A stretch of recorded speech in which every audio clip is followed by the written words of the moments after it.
Hello, everybody.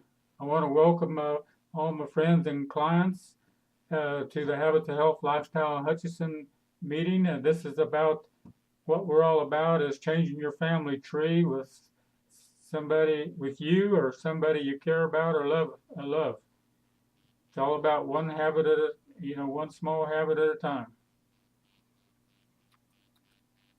Today we're going to talk about sugar addiction and is that a real deal?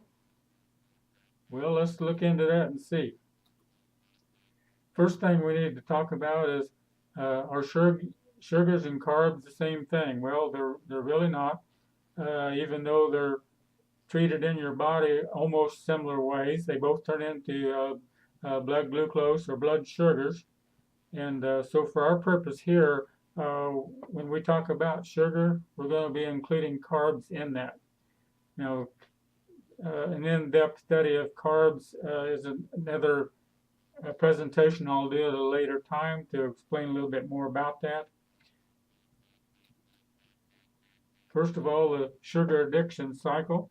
It's very, very similar to uh, drug addiction, alcohol addiction, smoking addiction, any things like that. First of all, you eat sugar because you like it, you crave it, and I don't know too many people that don't.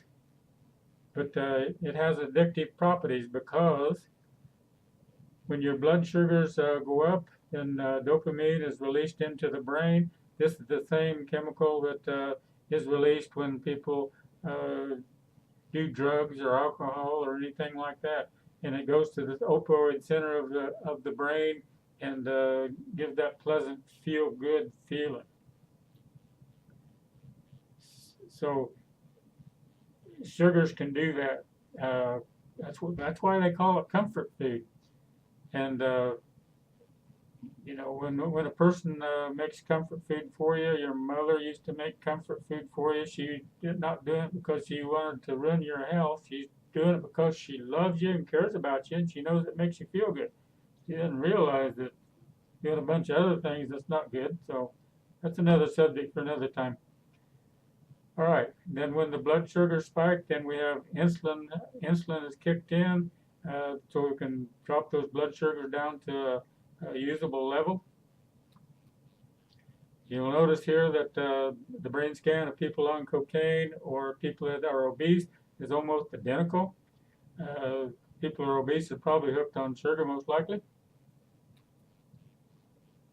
Then when the blood sugars fall because the insulin pump was working, uh, then the body starts craving that lost sugar high again. Then the low blood sugars, this increases the appetite and the craving, and thus the cycle is repeated. Just exactly like drugs and alcohol, tobacco, any other bad habits. Can too much sugar make you hungry? Well, that's a good question. And here's the answer. Let's look at it. First of all, most people in America are doing this, some form of this. They'll have first thing in the morning, they'll have the food industry's got us thinking that orange juice and a banana and whole wheat toast is a really good breakfast, but it's really not. They're all full of sugar and carbs, and then the blood sugar levels go crazy. They spike, and then this red dotted line, that's the insulin pump, kicks in order to start storing that blood sugars as fat. Your body's really a fat storage machine. And then when that happens, the blood sugar levels drop like crazy, and then you're hungry again here an hour or 2 hours later. So you grab something out of the vending machine, and then you go have lunch. And this is what most people do all day long. The end result is that the red dotted line here is the insulin pump keeps working all day long, and this is why people become insulin resistant. This is why people create uh, heart problems, stroke problems, type 2 diabetes, some cancers. Can too much sugar make you hungry? Well, the answer to that is yes, it can. And this is because the body creates a chemical called leptin, and this is what gives you that feel-good feeling. Now, it takes about 20 to 30 minutes sometimes for that leptin to let you know that you're full, you've had enough, you don't need to eat anymore. So this is one of the habits of health. We talk about eating very slowly, so that your body has time to realize that it's full, and you probably don't need to eat as much as you normally do. And if your blood sugars are too high, then the excess blood sugars are turned into triglycerides, and the triglycerides uh, block the leptin from getting through. So you have no way of knowing that you've had all the things to eat that you need.